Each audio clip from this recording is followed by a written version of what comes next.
But that's my penmanship, I know it. And if you look on the back of the photos, you'll see my penmanship. Do you think you could read it? The letter? Yeah, do we have the, you want to give him the letter sure. now? Since he's talking about it? Okay.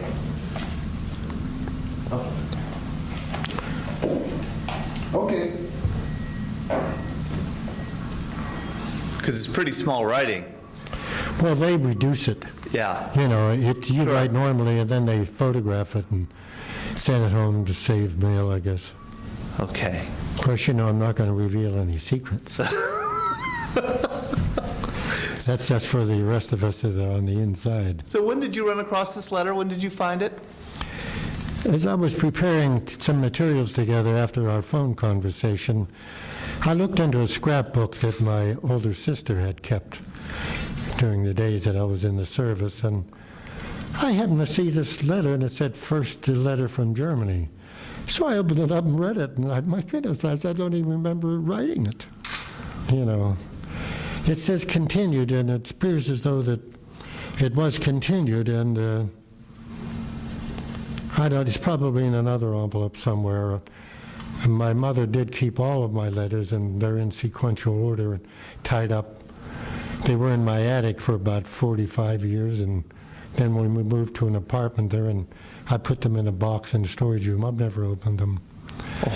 I don't know whether people ought to be reading them anyhow. I might be talking about the, quote, chicks, as we called them in those days. We didn't call them girls.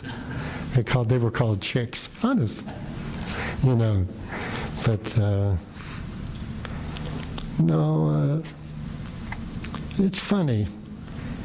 Memory's funny things. See, I think I mentioned this to you at one of the sessions, that I don't have detailed memories of it was so many feet out here, it was over to the left, or we did this, but you mention a town, say Trier, oh, I can picture the roads, I can picture the street, you know, and I remember my first reaction when I realized we were driving into Trier. I said, my goodness, this town was established by Caesar's legions. And then we found out that roads that we traveled on were built by the legions. Do you know that they were 6 feet deep, the foundation of those roads? And of course, Caesar's attitude was that when the troops are not fighting, or rather at war, they're either drinking or fighting or both. And so he kept them working. They built roads. But the same, you can picture Trier, I can picture the house I took over, I can picture the family that was in it, the maid that was serving the guy when I ordered him out. But I have pictures. I remember driving past the cathedral at Reims. I didn't even have a driver's license. Somebody said, hey, Riff, we need a driver for this Jeep. I drove it. I didn't know. I watched my father doing it on the truck in the home, and that's all. The only trouble I had was I hit a dog in one of the little towns because the convoy didn't stop for anybody. You know, dog ran across, and it was tough. People were screaming. But Cathedral of Reims, you know what my picture is? Mass had probably just let out because the men were on the side of the building urinating. Out in the public, and the women were standing out in front of the cathedral, you know, the big rose window. They were just standing there waiting. That was a big shock to me, but it was a little different culture there, you know. And but that's my memory are scenes. I think I have here a clip, and I discovered this. Before we went to France, we were at, bear with me a minute now, Salisbury Plains. Now, Salisbury Plains, that's where the lords took their oath of allegiance to King John, you know, and I mean, all this historical stuff. And some airborne division was across the hill from us, and every night there were big fights between the guys on each side. But I can picture that. But they had a church service in the cathedral, and I still have the program from that church service. It's dated, it's faded and, you know, rotting. But it was funny. The opening hymn was "Onward, Christian Soldiers." I have it. You can see it. Isn't that funny? But and the preacher at that service was the Lord Bishop of Salisbury. I mean, but I have these scenes. I picture the inside of the church, as dark as it was. But I can't tell you a lot of details. That's why I'm amazed. The guy said there were so many out here, about 300 yards of the fight. I don't remember any of that. I remember going down an Autobahn and convoy and a plane is strafing you. And what our reaction was? Nobody fired back. We were all swearing up a storm and jumping out of the half-track, rolling on the ground. You know, you bleep, that's what I remember. But I don't remember all these other details. This is not supposed to be part of the interview, though, is it? Do you remember Pearl Harbor Day, December 7th, 1941? Yeah. I was home, and a group of us fellows had gone to the Regal Theater in Wilkinsburg. It was on Wood Street to see a movie. We stopped at Isley's. We always bought dill pickles. They cost a nickel in those days, and we went to the movies, and my friends lived in Bryn Mawr in Forest Hills. I lived in the first block of Ardmore, right below where Channel 4 is today. So they would stop at my house, and sometimes they'd sleep over and not walk home in the night because the 87 Ardmore didn't run. And this one night, a young man by the name of Fred Elrod, a very bright fellow, he stayed over, and we slept in the same bed in my bedroom upstairs. And morning, early Sunday morning, knock on the door, it's my sister. She's saying, "You boys better get up and get dressed. And Freddie, you better call your dad. You got to go home." He said, "We're in a war. Pearl Harbor was bombed." And I didn't. Pearl Harbor, what's that? That didn't mean anything to me, you know. So we got up, and she made breakfast. Next thing you know, Fred Elrod's dad came and got him. That's my memory of Pearl Harbor. Then going to school, and we had an assembly at Wilkinsburg High School, and you know, I remember that. What the principal said, I have no idea, but I can picture it. So in a sense, what I'm trying to say is my mind has pictures. And, but you can't re-smell something, you know, and I certainly don't have any, you know, I don't know that we first went to this town or that, but I remember plans. Do you remember your feeling about Pearl Harbor? Do you remember when it dawned on you, geez, I'm going to be caught up in this thing? What you felt about that? Well, yeah, we were all saying, at the time we were seniors in high school, and we'd say, do you think we'll have to go to a war? Do you think we'll be in the Army? You know, do you think we will get involved? Do you think this? So we learned in a hurry by joining the ROTC, and next thing you know, we're all cannon fodder. That's what we called ourselves. And I think I bought that too, if you wanted. I got the newspaper articles. I found a Post-Gazette article that listed our names that were called. And I have a copy of my train ticket that the government sent here yet. But on the other hand, I'm not trying to paint a story that, quote, I'm a brave soldier hero. So what happened? You graduated high school, went to Duquesne, and joined the ROTC? Yeah, they told us if you join the ROTC, you won't have to take physical education. But we found out later on that was wrong, too. Because Father Manning, the dean, called a few of us in one day. He said that Coach, well, I'm sorry, fellas, what do you know the name? Was complaining that fellows in the music school were not taking gym. He was a very winning coach at football at that time. And look at me, Fran. Don't ignore these guys. They're nothing. No. But in any case, we had to go and take gym, and he nearly killed us. He made a deal with us. We'd go 2 days, he'd work us out, and then he'd pass us. And I mean, he gave us a 3-hour workout at a time. We couldn't talk. We were so tired, so fatigued that we couldn't talk. But anyhow, we're in the ROTC, and then we were encouraged to join the enlisted reserve corps. The corps commanders and the dean said, join this. He said, you'll be able to stay in school, and you'll have your commission, and the war will be over then. So on my 18th birthday, I went to school. I got the Lincoln bus in Wilkinsburg, went down to school, and went in. And so I'm holding my hand up, and I'm repeating after the I don't know if he was a captain or colonel at the ROTC in charge, and all of a sudden it dawned on me, I'm joining the Army. I didn't realize what they meant by the enlisted reserve corps. So, okay, we're in, and then that was December 14th. And then, you know, I have the papers here that late in February or middle of February, my mother's crying downstairs, and I come down. I was getting ready to go to class, and she handed me this letter. The United States, son of the government, official business, and I think I have that with me also. Order to report to duty, effective so-and-so date, not later than a certain date, etc. And you know what's going on. I called Fred Elrod, I called Louis LaRocca, different guys who were in music school with me, you know. And yeah, they got a letter. Yeah, I got a letter too, you know. And that's a big difference from parading around the campus up there in your uniform and doing what they call it the order of arms with the rifles, and having everybody laugh because I couldn't hold the rifle out there without tilting. My name was Tilt. I only weighed 111 pounds. When I reported to camp, I weighed 119. So in a sense, all of a sudden I went from learning the clarinet, Mozart clarinet concerto, to learning how to kill somebody with a bayonet. But here again, I'm not bitter.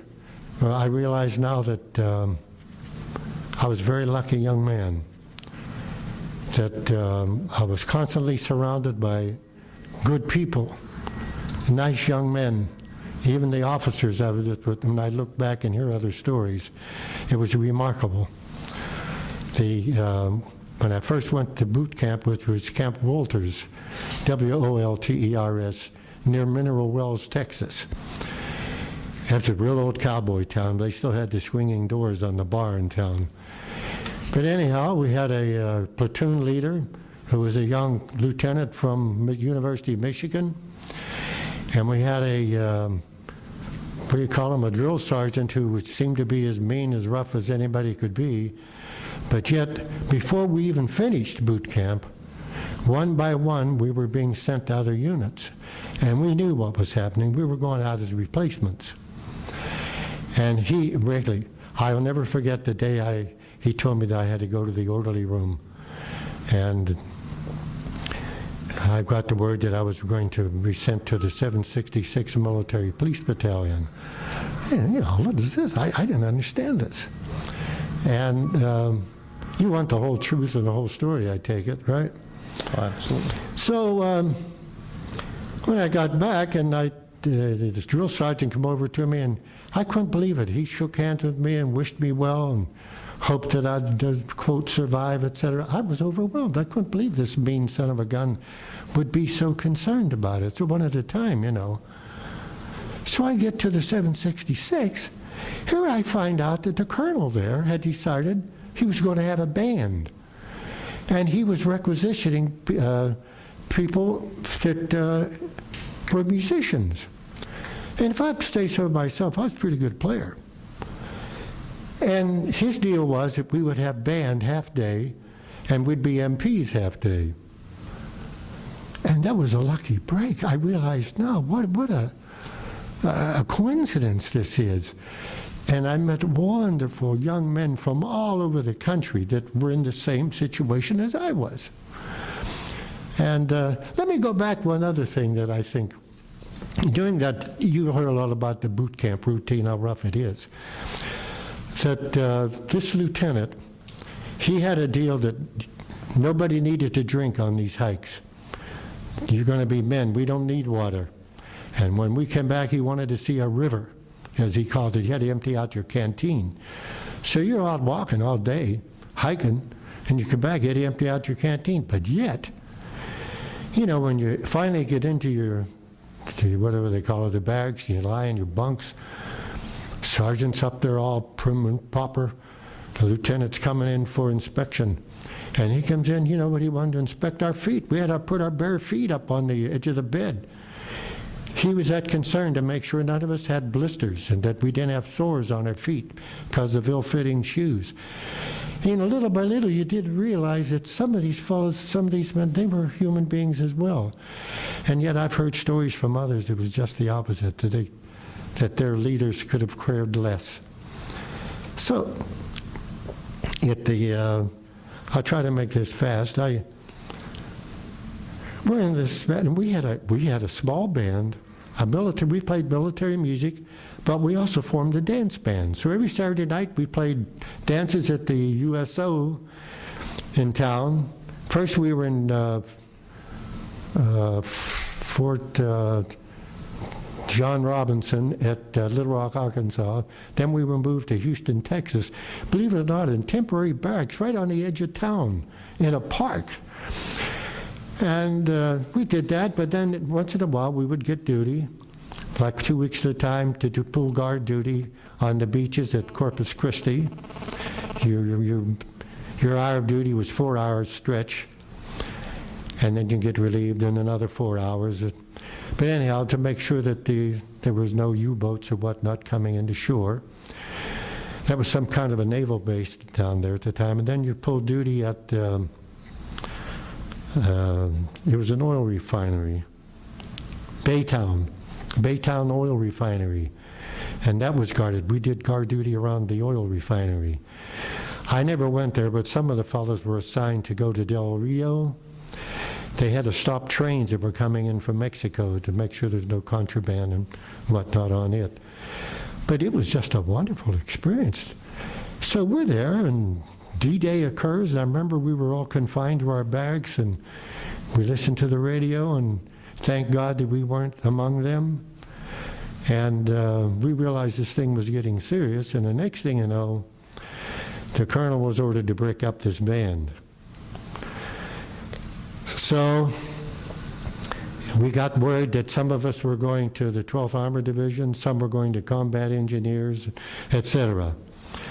So I kind of, in my heart and mind, I said, I want to go to the 12th Armored. And honest to God, that's my orders, to go to the 12th Armored. When I reported into headquarters, the fellows that were with me, you're going to A Company this, you're going to B Company. And the commander there, Lieutenant Rowe, he said, take a seat over there, you're staying here in headquarters.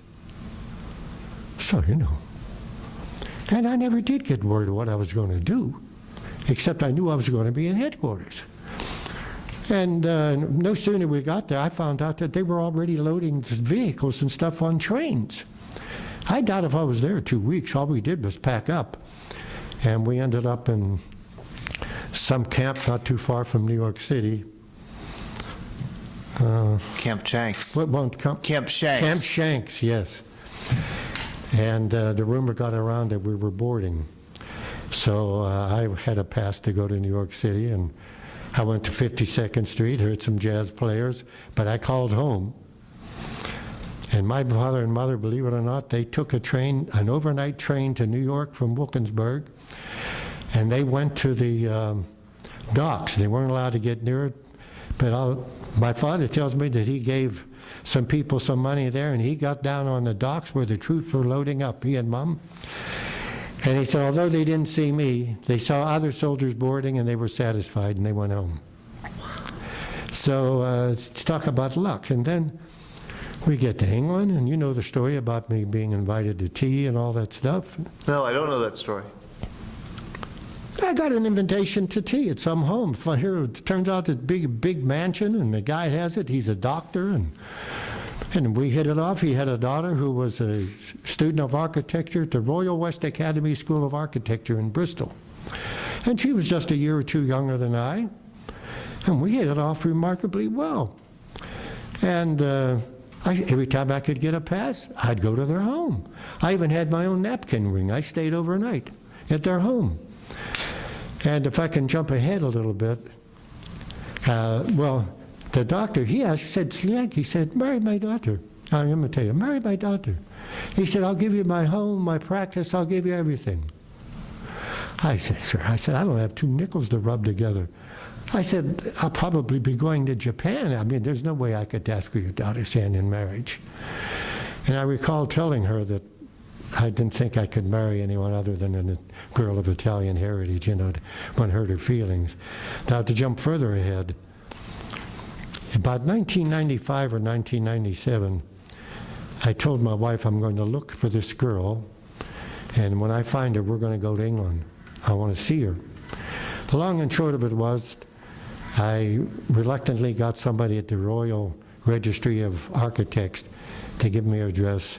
I did find her, it's a long story. Went to England. She and her husband put us up in a bridal suite in the town hotel, Peyton, southwest England. We spent 3 days with them. It was a wonderful affair. She died 10 months later.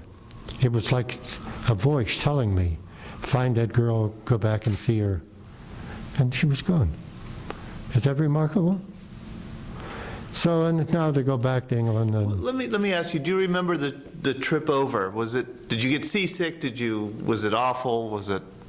yeah, the first 3 days I was so seasick, I was praying that I either would die or vomit. And neither happened. But then after the first 3 days, we were on the water 13 days in a big convoy. All I did was play cards, and I couldn't eat the food. I would generally eat a piece of bread and an orange. It was too greasy. I couldn't handle it. And I lost all the money I could borrow. And we couldn't land in France. The harbor was being bombed. Then we went to, what do you call it, the Irish Sea, and we disembarked, and as I recall, we went down to cargo nets at Liverpool. And then we were on a train for about 3 days because we were understood they didn't know where to put us. And I couldn't do anything but win. They wouldn't let me out of the car, because I had everybody's money. I'd throw away a pair and get another pair. It was one of those things. So while we're then at, it was a full-time British base. I'm having difficulty coming up with a specific name. It'll come also, but it was right at the edge of Salisbury Plains. But it's a permanent British base, and I still didn't know what I was going to do. And little by little, we had 3 dry runs. Going down the hill at Southampton and then being told to go back up, not down. But on the 3rd time down, we boarded up on the LSTs and crossed over and landed at Le Havre. What was Le Havre like? Flattened, was leveled. My picture in mind, there was hardly a building left standing. The town was literally flattened. And the debris on the beach, we'll call it that, was not even cleaned up. And you begin to get thoughts, what am I getting into here? This is not training camp any longer. Yeah, did it hit you that this is different? Yeah, we got very serious all of a sudden. And then when we got on the ground, that's when, and I don't remember who asked me about if I would drive this Jeep. And of course I said I would. And we stopped the first night and bivouacked outside a town called Auffay, A-U-F-F-A-Y. And there again, my buddy Lee Snow and I and others, we went into the village and went into a little tavern. And when the men there saw us, American soldiers, they all, of course, claimed to be in the FFE and the Free French group. And they sang the Marseillaise, and then they sang the Star Spangled Banner, and I started to cry. Honest, it was very touching. And then I go back to the tent on the hill, and it started to rain. And I was 6 foot tall then. And you have to curl up to keep your feet dry. And next morning, they were trying to call a reveille, but they couldn't get anybody to shut up. And the guys were warming up the tanks and the half tracks. The noise was unbelievable. And so what happened was the platoon leaders just kind of reported that, yeah, everybody was there. And we boarded up and made the trek to Luneville, about 300 kilometers. That's where some of the units first hit the outside of Luneville combat. And of course, being in headquarters company, we didn't attack anywhere. What we did was secure an area so that you could set up the command post for the division. But at that point, I don't know whether I should even say this, but the company commanders sent me into a tank. And it turns out that the general, he had his own half-track, he had his own tank, and so I don't know for sure if that was going to be his tank, but he decided I was going to be up in the hatch and be a radio operator. Now, I knew a little Morse code, and I had taken it, but when I was riding around on this first trip in a tank, I couldn't decide if this was just the squeak of the tank or somebody sending me code, because my mind said that nobody could take code this quickly. So when we returned to the CP, the commander, and he wouldn't be offended me telling this either, because I did call him and thank him for being nice to me. He wanted to know what this was all about, and I told him, I said, sir, they're sending this code so quickly. I said, nobody could accurately take it down. And I think by this time he got a little, up in the air with me. He said, oh, Rifugiato, what do you want to do? And I said, give me a rifle. And he gave me a rifle. So I became a member of the defense platoon. Now I know by doing that, I missed a chance to get a nice rank. I missed more money, more authority, but I still think when I look back, I did the right thing. Because I would never want to be in a tank with what other officer in headquarters and not be able to accurately take code. You follow me? So in any case, then I became part of this platoon, and our job was to clear out an area, then secure it, guard it, while the command posts were set up. We had a lot of strange experiences, you can be sure. And I'm not going to talk about shooting, if that's okay with you. I vowed that I would never talk about that. And I haven't, and the fellows I was with, we haven't either. I'll admit that some of the times we were fired at, so to speak, strafed. The most scary experiences I've ever had. First time going in a patrol line, squad, and I hear this clanging, like chains banging and banging. And man, my head said, that's not an American tank.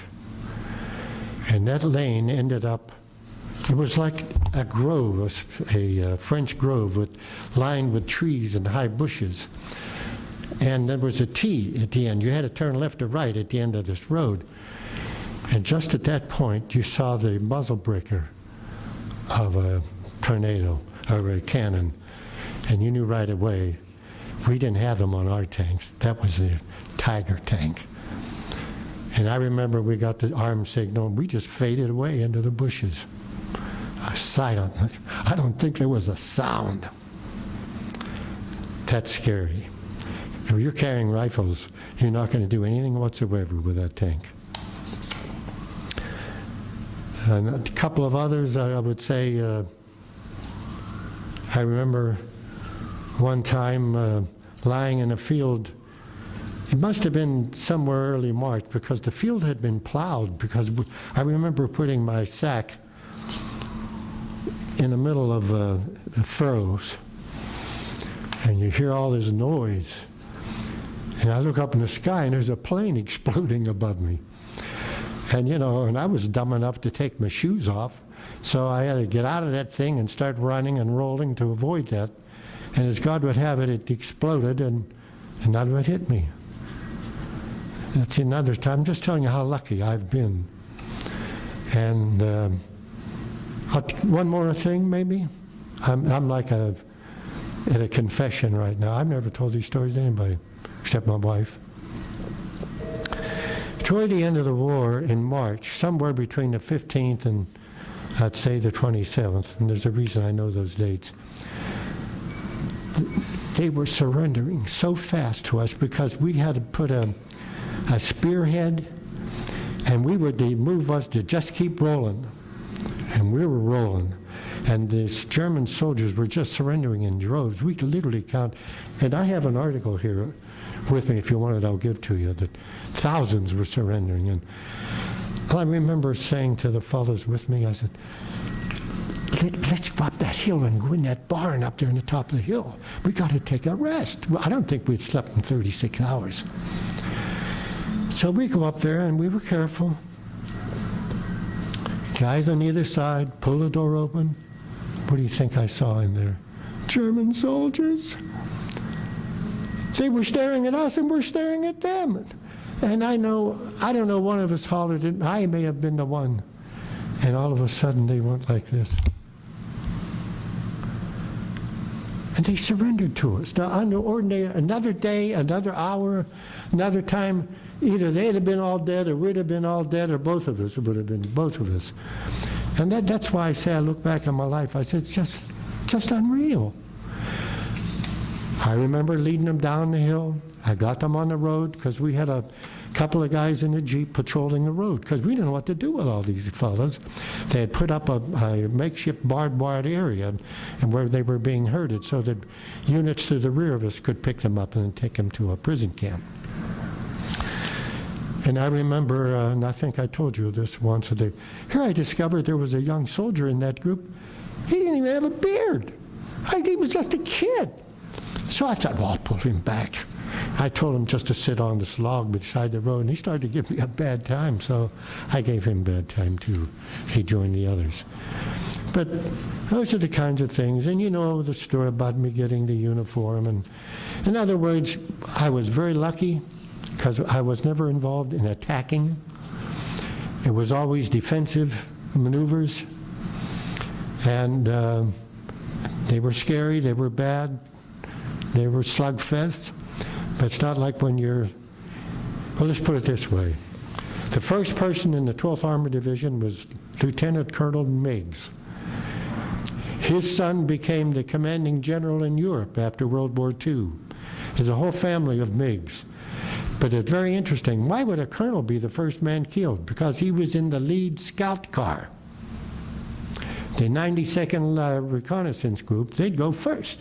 They were rolling on 4 wheels. They were a little like an armored car. And I don't know what they do in these days, but in those days, some of the top officers, they went first. Then the fellows followed. I mean, that took a lot of guts. I don't know if they still do that or not, but and here again, I want to go back. I don't want to give the wrong impression. My company commander, I remember on another time we brought in some people, and I'm not going to go into detail about it, but he had set up his kind of headquarters for our platoon and whatnot in this vacated school building. And as he was taking those individuals into his headquarters, he turned around to me. I'll never forget it. It was heartwarming. He went, "Nice going, Fran." That's wonderful. So anyhow, I want to end this now. You told, I would love for you to tell a beautiful story that you told at our breakfast once about that friend of yours who you met. You were separated, and you met him in Westminster Abbey. Oh, yeah. Could you tell that story, please, who he was, how you got to know him? Yeah, Charles F. Burke had been a student at the University of Mississippi, and he majored on trombone. He ended up in that 766 Military Police Battalion group band with me. And, that was a wonderful collection of fellows. Oh, my goodness. I mean, real human beings, intelligent. But anyhow, he ended up with the 12th Armored. And I remember being on a leave in London before we went to France with him, and we toured Westminster Abbey and other sites. And quite honestly, my money that I had won playing cards, I spent it on everybody. They could have beer, food, hotel, anything they wanted. I wanted to make sure that when we went to France, I didn't want anybody to feel I had his money. And anyhow, we parted Westminster Abbey after tour. It was very dark in there, but also kind of both eerie and at the same time heartwarming. You realize that they've had church services there every day since 1199. 1199. And you see where the greats, the kings and whatnot are buried, and Shakespeare, and Anyhow, when he left, he went like this. He says, "Fran, I don't think I'll ever see you again." And I said, "What are you saying, Charlie? Of course we're going to make it. Don't talk like that. We're going to make it." He said, "No, I got a funny feeling." And he was killed January 1945. He took a bullet to the head. The guy that was next to him told me, he said, "Charlie never knew what hit him." He said, "Because I nudged him. I said, let's go, let's get moving." Because at the time there was snow on the ground and we were covered with sheets. That's another story. And I arranged for him to get his name on the walk, the paver stone at the museum too. And I didn't put it down, killed in action, I don't think. I think I put the engraving 766 MP band. You know. So, but then again, when I'm done, how'd I get home, you asked me. Somebody said, "We got a seat on this plane, do you want it?" Me, of course, how soon do we leave? You know, I got flown home. I get home, I get to a rest and recreation camp, Camp Pickett, Virginia. I met Red Skelton there. I come home in a furlough, the Japanese surrender. I go back to camp. Commander says, "I hear you want to go home." I said, "Yeah, I want to go home." And I got home. I needed a couple more points, if you know that system. And I was home, and that was the end of it. I decided that I wasn't going to discuss it. It's done. It was just a weird experience. I didn't use that, a crazy experience of a young man, and I didn't know what I wanted to do. I didn't want to go back to music school. I knew that. And lo and behold, and I have proof of this too, I get invited, I have the telegram, to join the Hal McIntyre Orchestra of New York City. And I think, well, how can I do this? I haven't played. I've been out of music now for 2.5 years. And a cousin of mine who was at the house when I got the telegram, he said, "How do you say no? What's the matter with you?" He said, "Where are you going to make this kind of money?" He said, "You can always go to school." So I answered, "Yeah." So I joined Hal McIntyre in New York. They sent me a train ticket. I had the bunk bed, what do you call it, on Pullman. Joined the band in New York, in Boston. And I stayed with the band about 1.5 years, and he treated me very nicely, and all of a sudden, see, in those days you got paid a weekly salary. Every Thursday was payday.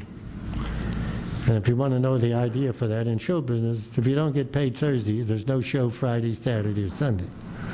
Those are the big business days. And I went to die. I lived at the Paramount Hotel in New York City on 48th Street. Billy Rose had the Diamond Horseshoe Review downstairs. I remember we played weeks at a time at the Commodore Hotel, above Grand Central Station. It's something else today. It's been refurbished inside, a new name. We made radio transcriptions, recordings, movie soundtracks. I played the Gordon McRae show in Radio City. I mean, it could have been better. I never sent home less than $50 a week. And to give you an idea, my room at the Paramount Hotel was $21 a week. And I had to tip I guess it's not against the law to say it, what do you call him, the desk clerk to sign you in. I gave him a bottle of whiskey every week so he'd let me re-sign up, because they weren't allowed to have permanent guests. But then we suddenly went on pro rata pay. And my mother had been screaming, "You got to come back home now. I've saved your money. You got to go back to school." And I thought, well, I got a nice nest egg. I've met a lot of players who play so much better than I. I'll never be able to play as well as they do. Now's the time to go and learn to do something else. So I came home. I enrolled at Pitt and became a teacher, and became a vice principal, a principal, curriculum director. Incidentally, I only applied for one job. All the others were offered to me. And so, as one of the men said at a reunion, I didn't go to a reunion until 43 years afterwards, but at one of the reunions, a guy came up and I was about to introduce him to my wife, but I didn't remember his name, and I was about to ask him. He ignored me. He started screaming at my wife about how I was a lucky so-and-so, that I could fall into a barrel of you know what and come out clean, and he wouldn't stop. He wouldn't stop, and please, I said, wait. Finally, I remember I say this for humor. I said, you know they're going to have a door prize tonight. How would you feel if I won the door prize? So anyhow, who won the door prize? And when they called and I got up to get my prize, he got up from the other side of the dining hall screaming how lucky son of a gun I was.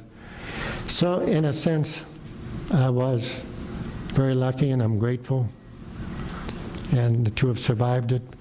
But at the same time, I give thanks for the wonderful men that I served with and the wonderful officers that I worked for.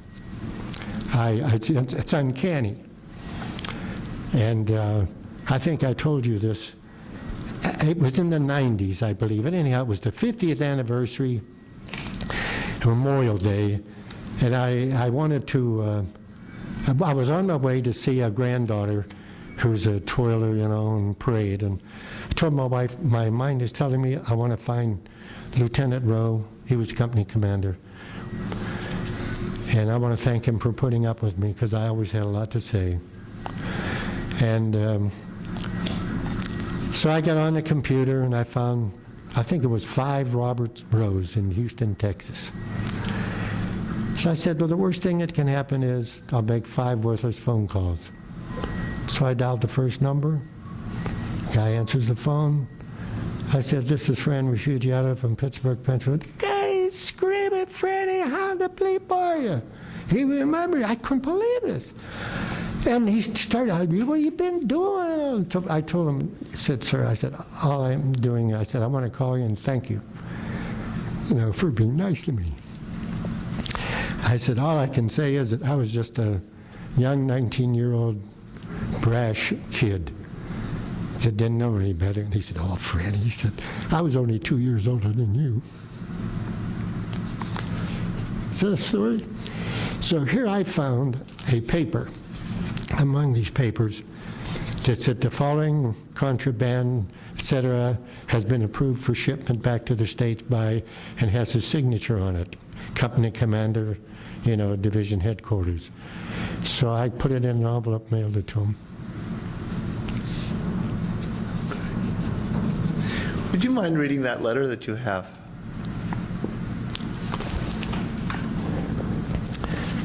Well, let's see. Are these letters dated? Yeah. March 23rd, 1945. Germany. Dear Dad, having been moving through Germany on a big push so swiftly, I haven't had a chance to write for quite some time. The people in Germany are much better off than the French, but they are afraid of us. Instead of cheering mobs, you see people with downcast faces and white towels or sheets hanging from the windows and doorways. There has been a countless number of French, Russian, and Polish prisoners of war liberated. They have been nearly starved to death. Received a most welcome package from my brother Jack today, and I want to thank him. Then it says continued. I don't happen to have the other portion of that letter here, but so you can see I was a tourist traveling through Germany at government expense. Kevin, do you want to hand him other photographs and the patches and other? Would you do that? Would you want to? Or even I could here. We'll get it. Dog tags and here, I'll give you just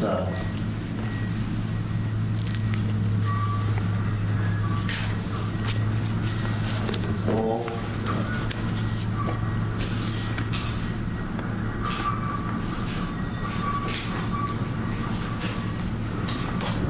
If you wouldn't mind, maybe if you want to just stand here and hand him things. These photos have stories. This is a story.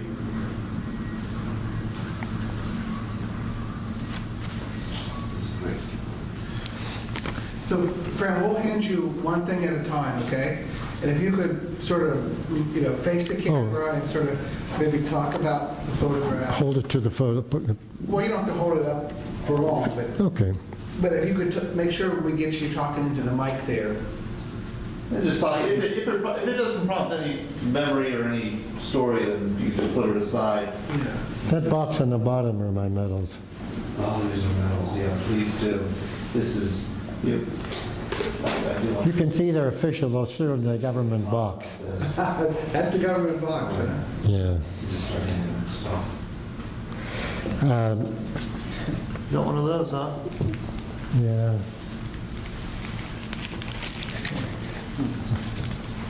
Do you want me to, you're going to hand me some things? Yeah. Could you hand him some medals, please? I'll tell you what. Because I want to ask you a specific question. Yeah. Something you said to me I found very interesting. I asked if you'd do this interview, and you were surprisingly reluctant.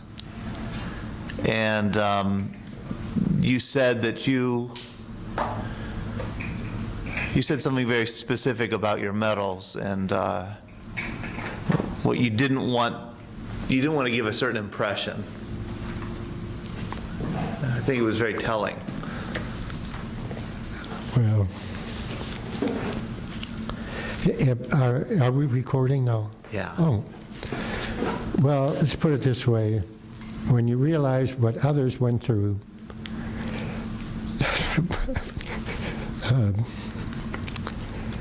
and when you realize how others have suffered,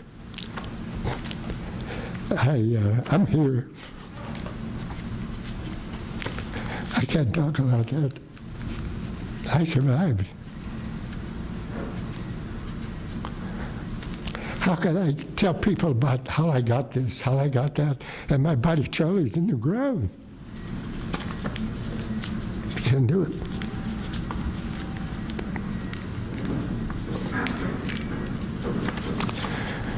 And that's just it. And then on the other side, I think the generation after us, they were really not too interested. I remember one time, I also was an active musician in this town for many years. And if I can, I'll say this, I have formed orchestras and played for some of the biggest stars in America. But I said to a group of musicians one time I had gotten a medal belatedly, and I sort of showed it to them, and I told them a little story, and one guy seemed to go, "Oh yeah, get a load of him, get a load of that." And my reaction was, that's all. It's off limits. The few times we did go to reunions, the first time was just an intimate group, 10 of us and our spouses. We all cried. But other than that, we don't talk about it. One of the things that I liked the most about going to those few reunions we did, though, was that I feel that things that I've told my wife were verified by the people she met. And here again, the one thing that she has told others, and she couldn't get over it, was what a fine group of people. One fellow, I guess it's not wrong to say it, but one of the men I was with became Judge Earl Cantos in San Diego, California.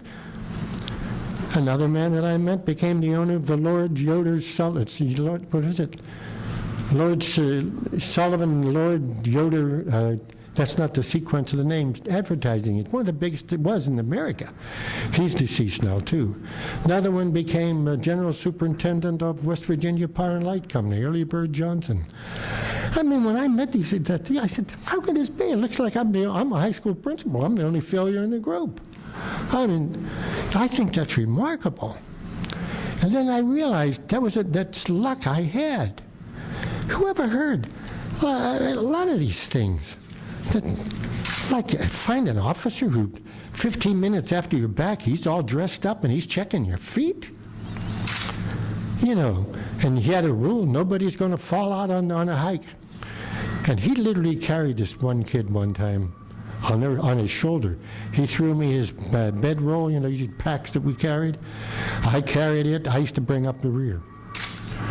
And, but we were down in the heart. They were fine. But others did not have that experience. If I told the supply sergeant in my company that I wanted a new pair of boots, he would say, "What's the matter with the ones you have on now?" He said, "What size you were?" And in my case, he knew because I had narrow feet. He had extra shoes for me. Never heard of that. And that's where we were. Our company commander didn't care what you carried, just as long as you carried a weapon. That's all. You know, and so I feel that it's put it at its best. They were a remarkable group of coincidences that were for the best. I think there's a word for that in psychology. What do they call it? Synchrocynic or something. Synchronicity? Yeah, synchronicity. Yeah. Because that's about even my life in music. I wasn't writing band leaders, could I audition, could I get in? But they were calling me. And even when I was playing around town, they called me. I never applied to be a principal. I never applied to be curriculum director. I mean, this is remarkable. But now, I'm a has-been. Maybe we should do the photographs. Yeah, let's do, okay. Take from Fran's hand, take that, and Lou, would you just, there's a photograph of, I believe it's Fran there. That one, you're right. I thought I had a handkerchief somewhere.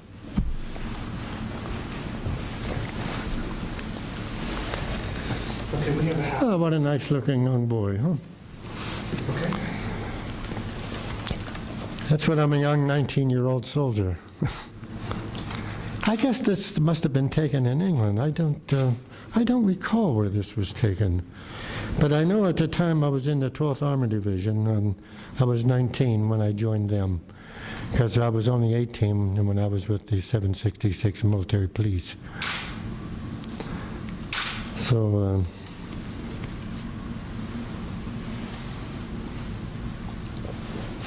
tell you another interesting thing about that, though. When I was discharged, I weighed 157 pounds.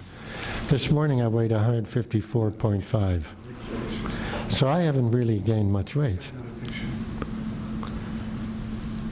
How do you account for that? All things in moderation. All things. I eat everything, but not too much. You know. Oh, yeah. Here's one of the assignments I had with another fellow was to stand guard at the main road leading into the city of Strasbourg, which kind of impressed me getting that assignment because I thought right away of the great organist who became a missionary in Africa. That was his hometown, you know. And our job was to make sure nobody either left or going into the town without the proper ID. And this young couple came on bicycles, and they seemed to be very nice and friendly and happy that we were there, and I asked if they would mind posing for a picture. I had for FDR checking passes not far from the city of Strasbourg.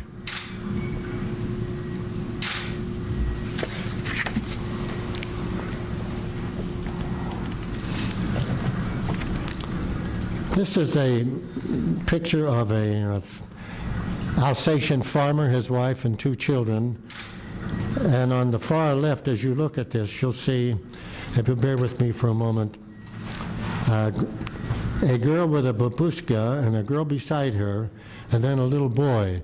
And those 3 were Polish folks that were brought from Poland to work on the farm.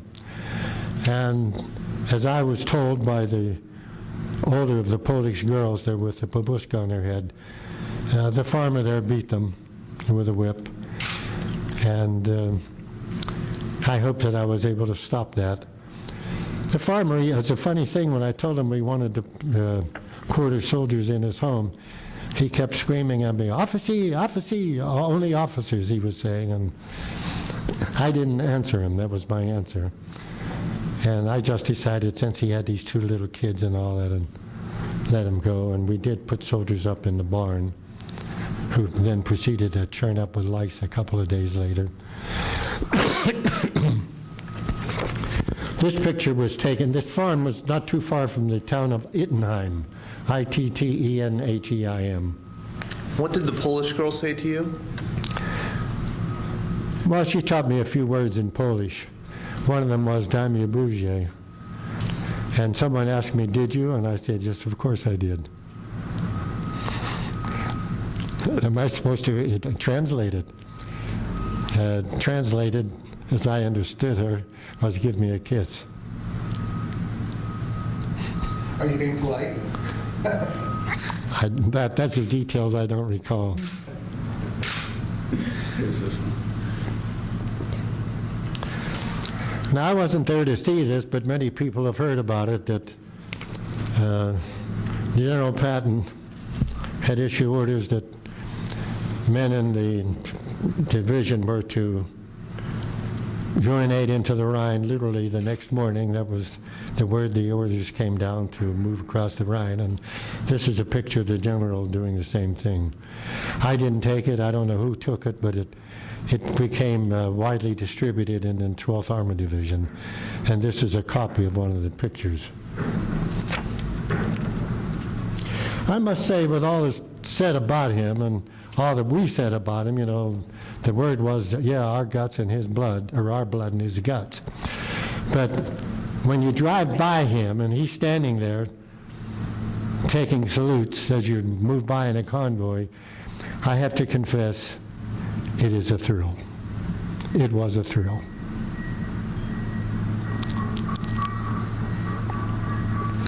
See him standing there with his two shiny pistols, and he was a character, of course, but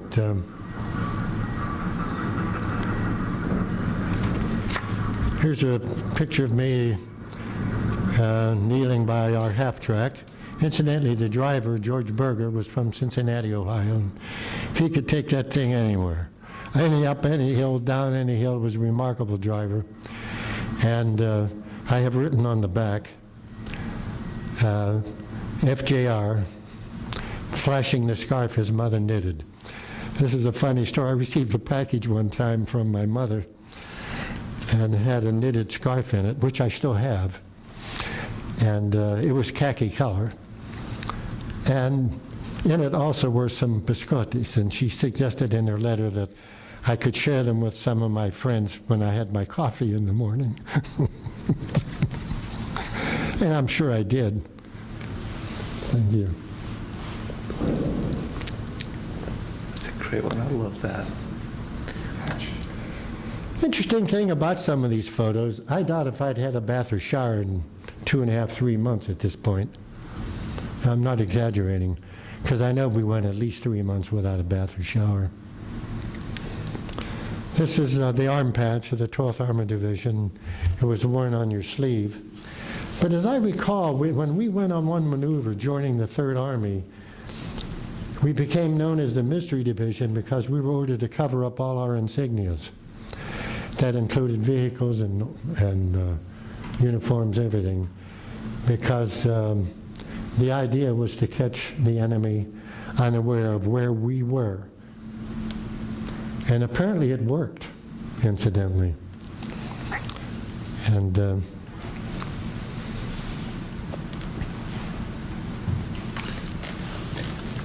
How about the one medal I think I would like to everyone to see, though, is the one that is from the French Army. That one, This one? that's one too, but let me see. What do you want to open this up and see?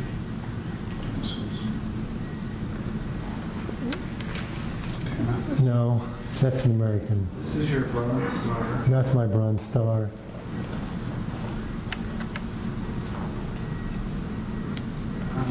Yeah, this is the one. This is the one. I think I have something written on the top. Yeah. Here's a medal that I'm very proud of because not many soldiers can say they have these.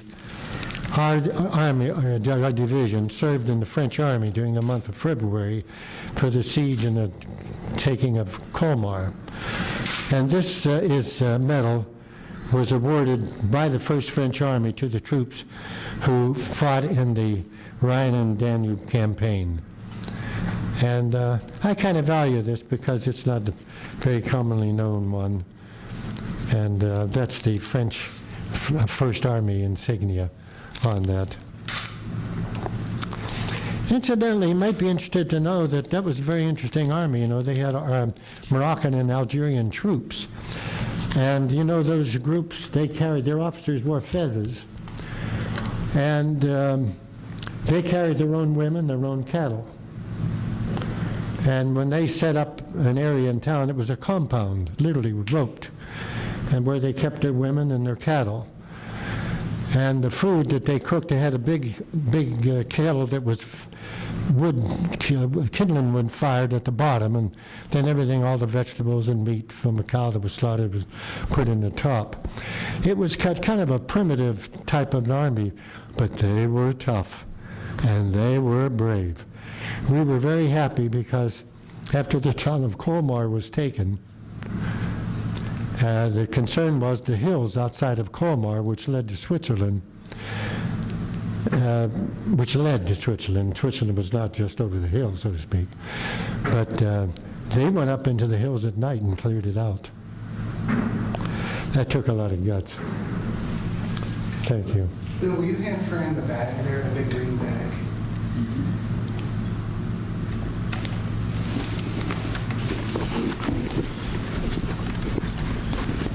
Well, this is my haversack.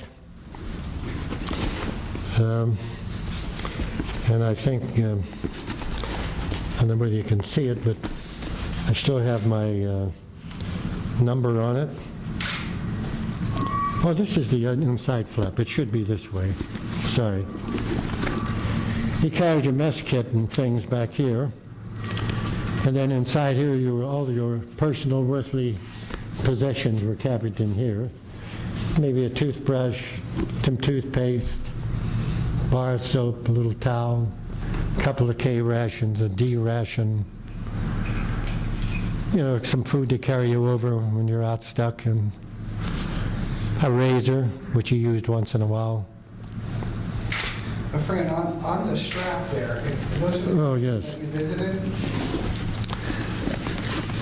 After I got home, I recorded all the places that this haversack had been with me. And incidentally, I want to say this, I don't know how I ever got this home. I mean, I don't know how I had this, but in any case, I have here July 1944, October 45. Texas, England, France, Germany, England, Scotland, Iceland, Newfoundland, New York, Virginia. All of that at government expense.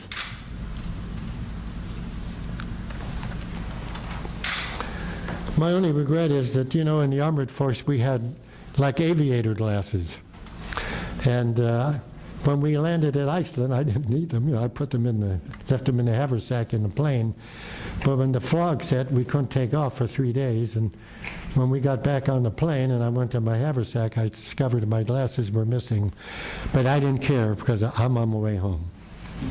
I can always buy sunglasses. They took a few other things too, but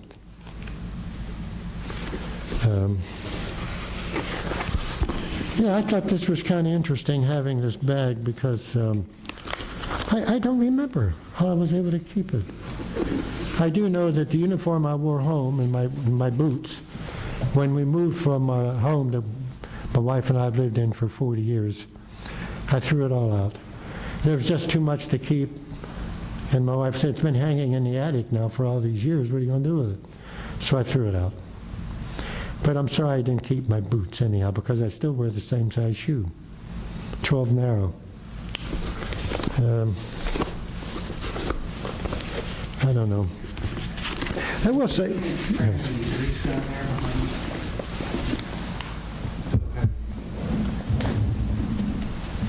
So let's hear The about grease this gun. baby. Oh, brother.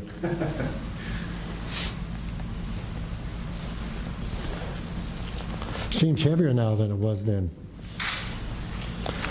This is called as a grease gun, and this is a very powerful weapon, especially for use in close quarter combat, because it had so much firepower and it didn't take much room. The problem with it was that this canister held, when you loaded, as I recall, the top, this magazine, the top bullet went into the cartridge chamber. So it was really loaded and ready all the time. It had a hair trigger. Now if this pulls out, I'm not going to bother with it now, but you push these in, pull this out, and so you can hold it up, and get a good click on it. But this was a very dangerous weapon, had a lot of firepower. And there's another thing. If I wanted a grease gun, you ask for it. You got it. I have another picture there with a miniature rifle. What would they call them? Carbine gun. And I was basically, when I asked for a rifle, I got a rifle. And when the Associate Press was in the area one time and took my picture, which I never brought, and the reason is I'm smoking a cigarette. And I don't know how, I'd be ashamed to let anybody see I was smoking a cigarette, especially with a cigarette holder that I took from some French jeweler. I didn't want that to be seen. But in that you can see my rifles there, and I'm wearing my scarf, and if you look close you'll see the dictionary that I carried. Someone discovered that I spoke Italian, so they said, okay, you'll be our French interpreter. And when we got to Germany, they threw me a German dictionary, and I became the German interpreter. That's all. You look up a few words and you get by. Why did you like the grease gun? Too dangerous, too heavy. I thought you liked it. Oh. Well, yes and no. In terms of firepower and makes you feel safe on the one hand. On the other hand, with that thing hanging, it's dangerous. You never knew when it was going to go off. So it was it's like a two-edged sword. It's dangerous both ways. This carried a high caliber bullet, and it was deadly. Fortunately, well, we'll leave that go. Yeah, that little sack. What was that little sack there next to you? That little. Right there in front of you. Oh, I'm sorry. Well, I don't know whatever happened to the other dog tag, but I still have one.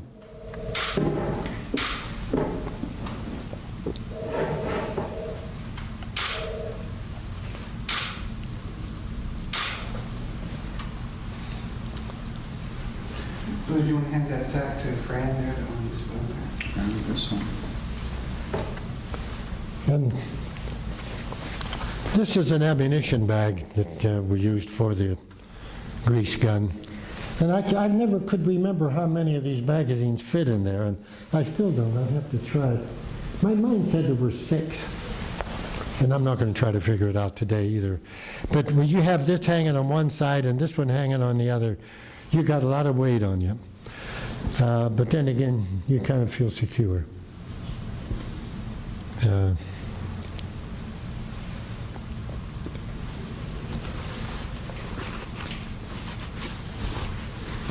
This is great. I think that's it. Is that your field jacket? Is that the kind of field jacket you wore? No. You didn't wear that? No, that's not mine. No, I know it's not yours, but is that the kind of thing that you wore? No, our jackets were a little longer. And we had, in the winter, if you're looking at one picture there where I'm standing there at Strasbourg, where you can see carefully, and the others too, that we had like overalls with bibs. And it was like a blanket on the inside and waterproof material on the outside. And you wore that down, and then you had a jacket. There was a little bit, it had elastic bottom here around it with a zipper on it. As I recall, it was a zipper jacket with a short collar.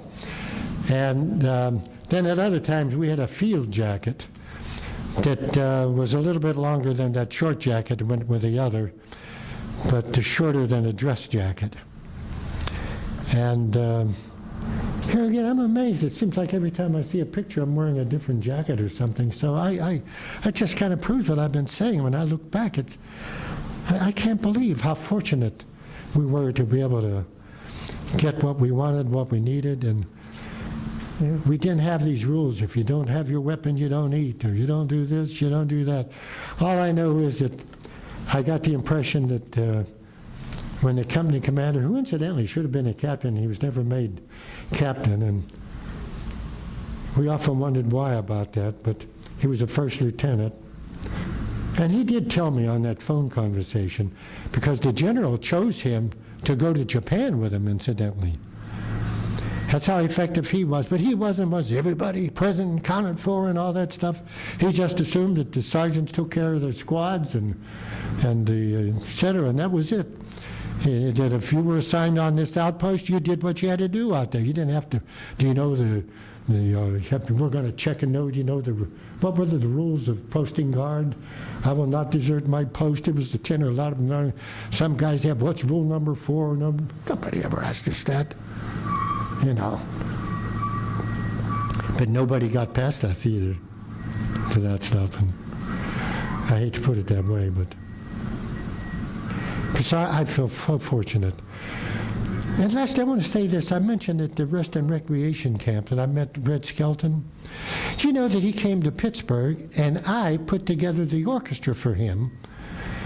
And when he appeared, we had a little rehearsal before the show. I went over to him, and I said, Camp Pickett, Virginia. He looked at me, and he looked at me, and he said he remembered me. And we had a nice conversation. Isn't that interesting? So that's the Army. But I don't think everybody had those kind of experiences. I don't think everybody had the caring, I hate to use the word brothers because it's taking it from the book, but people that, just put it this way, we were friends, but I didn't tell everybody about my family, you didn't tell me about your family, this and that. It was like more like, we got you covered. You know, and you just knew it's the way it's going to be. And like one time, I think I told you I hate to say taken a radio somewhere when we first got in Germany, and the commander, he heard that I had this radio, and he came over to me and said, Riff, I have radio, I'd like to have it. And I didn't know where it was. I guess when we left the last town, and you got to understand that in March, starting in March, we were moving so quickly that it was not uncommon to establish a CP in a different area every day. In other words, the command post was in a different town every day or a different location because we were on the roll. The idea in the armored warfare was to keep moving, don't get involved in bogged down battles to the extent you could. And so anyhow, I was imitated on this reply to the commander so often that I remember it to this day. And it went like this: Sir, had I been given the responsibility to look after that radio, and at that point, the lieutenant Rowe just went, oh, Rifugiato, get out of here. Now, he could have gotten after me for that, you know. But so everywhere I went, sir, had I been given the responsibility, everybody was imitating me, you know. But by the same token, I think he showed respect for me, and he gave me some interesting assignments, and I tried to do what I was asked to do. Thank you, Fran.